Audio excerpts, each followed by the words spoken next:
సంపద సృష్టి కోసం కొత్త మార్గాలు అన్వేషిస్తుందా రాష్ట్ర ప్రభుత్వం, లేదంటే కొత్త విధానాలను ప్రవేశపెట్టబోతుందా? వాస్తవానికి ఆన్లైన్ గేమింగ్, లాటరీ వంటివి ఒక రకంగా నిషిద్ధం. ఇప్పుడు ఆంధ్రప్రదేశ్లో అయితే నాకు తెలిసి అయితే లాటరీ లాంటివి లేవు. జోదాలు ఇవన్నీ కూడా చట్ట వ్యతిరేక కార్యకలాపాల్లోకి వస్తాయి. కొన్ని రాష్ట్రాల్లో అయితే ఉంటాయి లాటరీలు.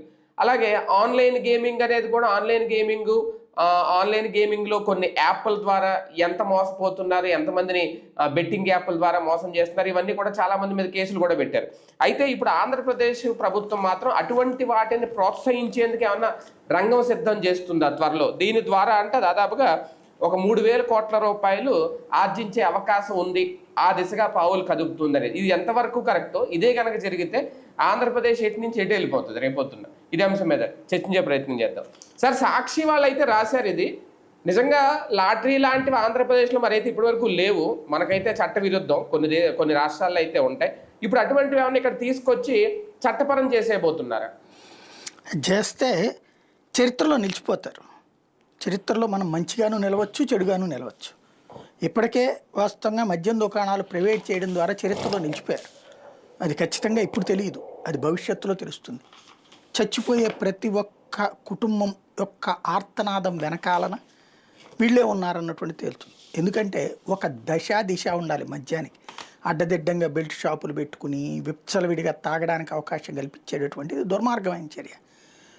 ఎంత తక్కువ తాగించడము అంటే, ఒక సంక్షేమ రాష్ట్రాలు అంటే, సంక్షేమ ప్రభుత్వాలు అంటే ప్రజల సంక్షేమంగా ఉండాలి, సంక్షోభంలో ఉండకూడదు. ప్రజల్ని సంక్షోభంలో పడేసి వాళ్ళ నుంచి పిండి వసూలు చేసుకోవడం, వాడిని మత్తులో ముంచెత్తి వాడి దగ్గర ఉన్నటువంటి జేబుల్లో డబ్బులు లాక్కోవడం తప్పించేముంది మద్యం అనేటటువంటిది.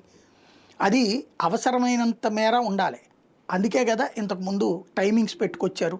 ఆ టైమింగ్స్ ఉన్నటువంటి సందర్భంలో పొద్దున పూట మనుషులు పనికి దొరికేవాళ్ళు. ఇప్పుడు ఇది వచ్చిన తర్వాత మనుషులు దొరకని పరిస్థితి ఉంది. ఇది ఒక ఎత్తు. మద్యం అనేటటువంటిది ఒక మహమ్మారి. అంటే ఇక ఇది జరిగిందంటే ఎంతకంటే నీచం లేదు, నీచాతి నీచమైన పని అనమాట. ఇక శుభ్రంగా నన్ను అడిగితే ఇప్పటికే పేకాట క్లబ్బులు చివరికి కోర్టుకి వెళ్ళి మేము ఆడుకుంటామంటే ఆ క్లబ్బుల్లో చెక్ చేయట్లేదు వీళ్ళు. కానీ మొన్న 2-3 క్లబ్బుల్లో రైడ్ చేస్తే దొరికారు కదా. ఏం చేసాం? కఠిన చర్యలు. అదే వైసీపీ వాళ్ళు అయితే కనుక దానికి పెద్ద పొంకాను కథనాలు రాసేవాళ్ళు. అప్పుడు గుర్తుందా, వైసీపీ టైంలో అప్పుడప్పుడు ఎవరన్నా పట్టుకుని దొరికితే వాడు ఏ వైసీపీ ఎమ్మెల్యేకి అనుచరుడో రాసుకొచ్చేవాళ్ళు. ఇప్పుడు దొరికిన వాళ్ళది ఏమీలే. కోట్ల రూపాయలు అడ్డదిడ్డంగా. ఎవరు చివరికి పవన్ కళ్యాణ్ ఎందుకు మాట్లాడాల్సి వచ్చింది? వీళ్ళకి సంబంధించినటువంటి కూటమి పార్టీలకు సంబంధించిన నాయకుల భార్యలే అడుగుతున్నారు, అయ్యా బాబు నువ్వన్నా చెప్పు, లేకపోతే అక్కడ విచ్చలవిడిగా జరిగిపోతుంది పేకాట అని. ప్రతిసారి పేకాట క్లబ్బులు విచ్చలవిడిగా జరుగుతాయి. దానికి ఆ పేకాట క్లబ్బులు అదేదో స్కిల్ గేమ్ అన్నటువంటి కాన్సెప్ట్ ఎప్పుడో సుప్రీంకోర్టు గతంలో ఒక 50-60 ఏళ్ల క్రితం ఇచ్చిన తీర్పుని బేస్ చేసుకుని ఆడేస్తూ ఉంటారు వీళ్ళు. అది నడుస్తూ ఉంటుంది. దాంట్లోనే ఆ కోర్టు ఇచ్చినటువంటి తీర్పులో ఉన్న అసలు పాయింట్ని పక్కన పెట్టేస్తారు వీళ్ళు. కోర్టు ఇచ్చిన తీర్పు ఏంటంటే ఇది స్కిల్లే, ఆడుకోవచ్చు, కాకపోతే ఈ ఆడుకునే క్రమంలో జూదం ఉండకూడదు అని క్లియర్గా చెప్పింది. డబ్బుతో జరగకూడదు. డబ్బు ప్రాథమికంగా కొంత అవసరం అవ్వచ్చు కాబట్టి, ఫర్ ఎగ్జాంపుల్ ఒక ప్రదేశంలో జరుగుతున్నదంటే ఆ ప్రదేశపు అద్దె, అక్కడ సిబ్బందికి అయ్యే ఖర్చు వరకు దాంట్లో పందెం పెట్టుకోవచ్చు తప్పించి, అంటే వీళ్ళందరూ డబ్బులు పెట్టుకుని చేసుకోవచ్చు తప్పించి దాంతో జూదం ఆడకూడదని చాలా క్లియర్గా ఉంది. అరే టోకెన్స్ కూడా ఇచ్చి ఆడుతుంటే పేకాట మన నూజివీడి దగ్గర దొరికింది ఏంది, అక్కడ సత్తెనపల్లి దగ్గర దొరికింది ఏంటి, లక్షల రూపాయలు. ఇప్పుడు భీమవరం పవన్ కళ్యాణ్ గొడవ తర్వాత ఏంటది ఇష్యూస్ అక్కడ అయ్యే కదా. అంటే పేకాట బహిరంగంగా జరుగుతోంది కదా. అదే వైసీపీ టైంలో జరిగితే కనుక ఏ నాయకుడు వాళ్ళ వెనకాల ఉన్నారు ఏందనేది రాసుకొచ్చేవాళ్ళు కదా. అతనైతే చాలా క్లియర్. ఆన్లైన్ పేకాట కూడా నిషేధించాడు జగన్. అక్కడ కేసీఆర్ కూడా నిషేధించాడు. అప్పుడు ఆన్లైన్ పేకాట ఆ అడ్వర్టైజ్మెంట్లకి ఇచ్చారనే కదా వీళ్ళందరినీ పిలిచి విచారించింది, సినిమా యాక్టర్ని వీళ్ళందరినీ కూడా. మీరు ఎట్లా ప్రచారాలు చేస్తారని, ఆన్లైన్ జూదం అన్నటువంటి తప్పు అన్నారు కదా. ఆన్లైన్లోనే తప్పు అయినప్పుడు ఆఫ్లైన్లో అమ్ముకోవచ్చా? ఇప్పుడు కేరళలో ఉంది సంక్షేమ ప్రభుత్వం అని చెప్పి, కేరళలో కమ్యూనిస్టు ప్రభుత్వం ఆ కూలీల దగ్గరే దోచుకుంటుంది లాటరీల ద్వారా. మహారాష్ట్రలో కూడా ఉంది సార్. లాటరీలో 3,000 కోట్ల రూపాయల ఆదాయం అంటే ఎందుకు వస్తుంది? దాంట్లో 33 కోట్ల రూపాయలు 30 కోట్ల రూపాయలు ప్రైజులు ఇస్తారు. ఇచ్చి 23 ఏది మిగతాదంతా తినేయడమే. ప్రభుత్వానికి 3 వంతులు, 1 వంతు వాళ్ళకి. అవును. నష్టపోయేది ఎవడు? ఇప్పుడు 1 కోటి లాటరీ టికెట్లు అమ్మారనుకోండి, 1 కోటి రూపాయి, కోటి రూపాయలు. కోటి రూపాయలు వస్తాయి. వీడిచ్చే ప్రైజులు 10 లక్షలు, 90 లక్షలు మిగిలినట్టే 90 కదా. లక్షలు. అంటే 90% ఇన్కమ్. అది లేదా పోనీ 20 లక్షలు ఇచ్చాడు అనుకుందాం, 80 లక్షలు లాసే కదా ప్రజలకి. అయితే రూపాయిగా ప్రజలకు పోయేది, వస్తే 10 లక్షలు కదా అని చెప్తారు రేపు పొద్దున. అవును. అది చేస్తే అంతకంటే దారుణం లేదు. ఇక అదే చేయదలుచుకుంటే ఇక ఓ పని చేయండి. ఎట్లాగూ మన దగ్గర ఉన్న వాళ్ళు అందరూ ఉపాధి ఉద్యోగాల కోసం హైదరాబాద్ పోయి బతుకుతున్నారు, చెన్నైకి ఇటుకి పోయి బతుకుతున్నారు కదా. అట్లాగే ఇప్పుడు మన దగ్గర ఉన్నటువంటి భూములన్నీ సోలార్ పవర్ ప్లాంట్లకేను అట్లాగే అద్దెలకి ఇచ్చుకుని బ్రతికేస్తున్నాం కదా. ఇక రేపు పొద్దున ఇయే కదా. ఇప్పుడు ఎట్లాగూ లెక్కరు, అలాగే పేకాట అయిపోయింది, ఇప్పుడు లాటరీలు. రేపు పని చేయండి, క్యాసినోలు కూడా పెట్టేయండి. మన దగ్గర టూరిజం డెవలప్ చేస్తున్నాం కదా. అరకులో క్యాసినోలు, రాజమండ్రిలో క్యాసినోలు, విశాఖపట్నంలో క్యాసినోలు, క్యాబరే డాన్సులు ఇవి కూడా పెట్టండి. శుభ్రంగా కొత్తగా ఉపాధి అవకాశాలు వస్తాయి దాంట్లో. సార్ ఆల్రెడీ ఇప్పుడు రేపు అవే జరుగుతున్నాయంట కదా అక్కడ. వీటిట్లో జరుగుతున్నాయి. అది పేరేంటి, అతని పేరేంటి, కొడాలి నాని చేస్తే బూతు నాని, క్యాసినో నాని అని పెద్ద రచ్చరచ్చ చేశారు. ఇప్పుడు జరుగుతున్నాయి క్యాసినోలు. కాకపోతే ఏంది, 3 కోట్ల రూపాయలు బరికని మళ్ళీ అదే ఈనాడు జ్యోతి రాస్తాయి. అద్దాలు పెట్టి గొప్ప విశేషం అంట. 7 ఎకరాల్లో పార్కింగ్ అంట. అదేదో ఒక అంతర్జాతీయ స్టేడియం లా తయారు చేశారు దాన్ని. ఇప్పుడు అవి గొప్పగా చూపెడుతున్నారు. అది ఆ రోజున అతను ఏదో 1 ఎకరంలో పెడితే ఎంత రచ్చ చేశారు, 5 ఏళ్ళు రచ్చ చేశారు. అతను పెట్టింది టిక్కెట్ పెట్టి పెట్టాడు. అందులో టిక్కెట్ పెట్టి పెట్టిన దాన్ని అంత రచ్చ చేశారు. టిక్కెట్ అంటే నీకు ఇష్టమైనోడే పోతాడు. ఇట్లా ఓపెన్ గా పెడితే అందరూ ఎగబట్టమే కదా. ఎగబడినటువంటి వాళ్ళు అందరూ నష్టపోవడమే కదా. ఓ పక్కన సంబరం, ఇంకో పక్కన దోపిడీ. హైకోర్టు క్లియర్ కట్ తీర్పు ఉంటుంది. పోలీసులు అందరూ చోద్యం చూస్తారు. తర్వాత ఓ 10 మందిని అరెస్ట్ పెట్టేసి మేము చేసేసామని కోర్టును నమ్మిస్తారనమాట. బహిరంగ మోసం ఇది. ఏమన్నా ఉందా? రేపు శుభ్రంగా క్యాసినోలు కూడా పెట్టేయండి. అవి పెట్టేస్తే గోవాను అవసరమైతే మనం ఒక ప్రతినిధి బృందాన్ని పంపిద్దాం. గోవాకి, థాయిలాండ్కి, శ్రీలంకకి, నేపాల్కి వెళ్తే అక్కడ ఉంటాయి క్యాసినోలు.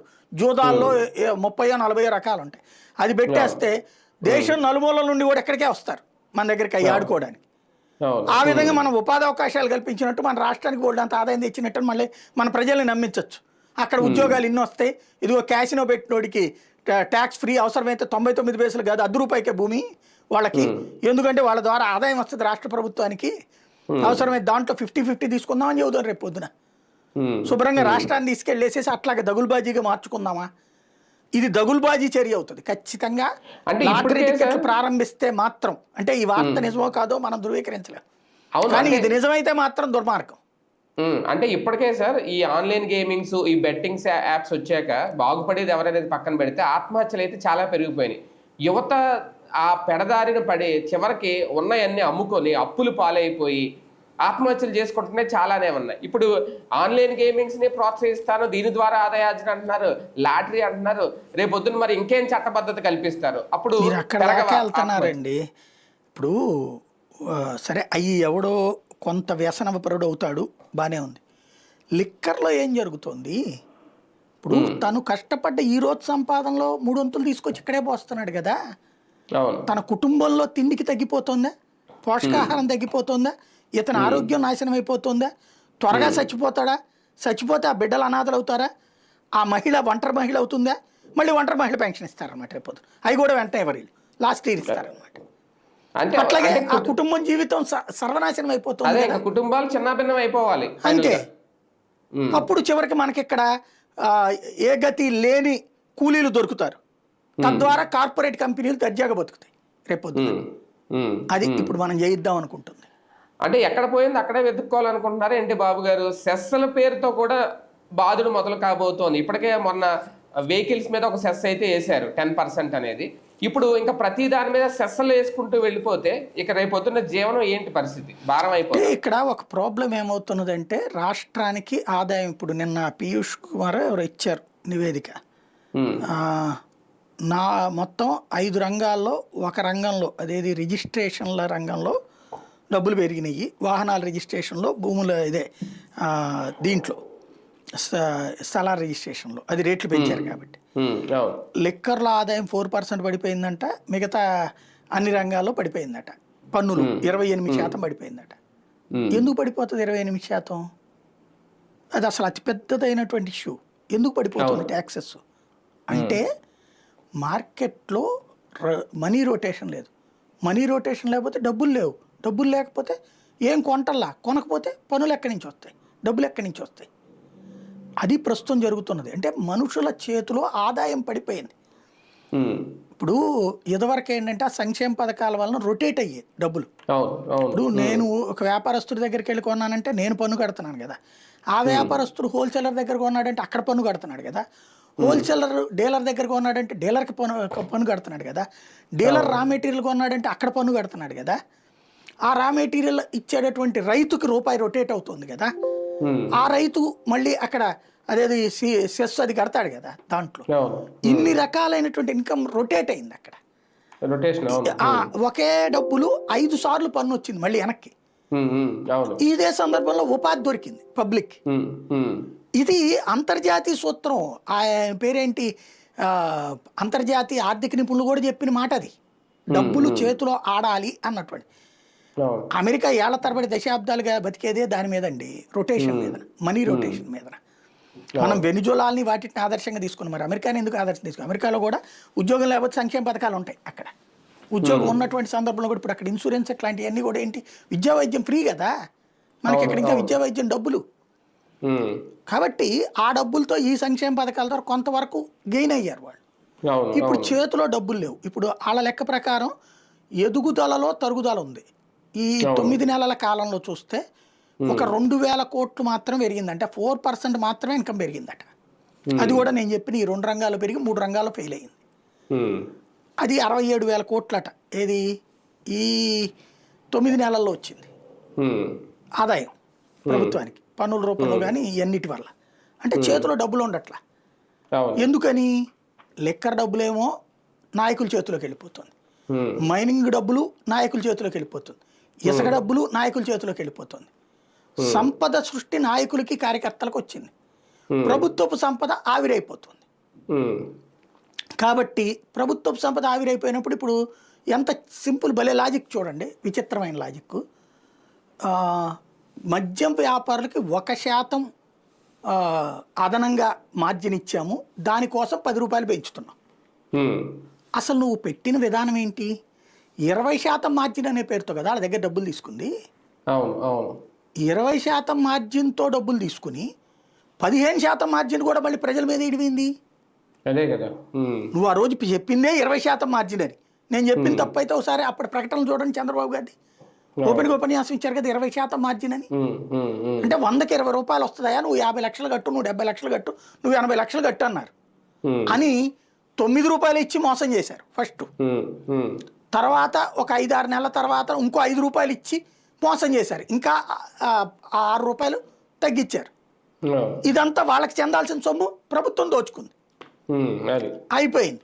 ఇప్పుడు ఇంకొక రూపాయి ఈసారి తెలివిగా ఏం చేస్తున్నారు, ప్రజల మీద వేస్తున్నారు. వీళ్ళు ఇవ్వాల్సిన డబ్బుల్ని ప్రజల చేత మళ్ళీ అదనంగా ఇప్పిస్తున్నారు. అది కూడా కొత్త దారుల్లో. ఆ లెక్క నుంచి పెట్టా అంటే ప్రభుత్వం తన సొమ్ము కోసం ఏమైనా మాట్లాడుతుంది. రాసే పత్రికలు అదే జగన్ గనక ఇట్లాంటి పాలసీ తీసుకుని ఉంటే అడ్డదేనికి ఇప్పుడు నేను చెప్పిన పాయింట్ వాళ్ళు మాట్లాడేవాళ్ళు అప్పుడు ఎట్లా మోసం చేస్తున్నాడు అనేది. అది అయిపోయింది.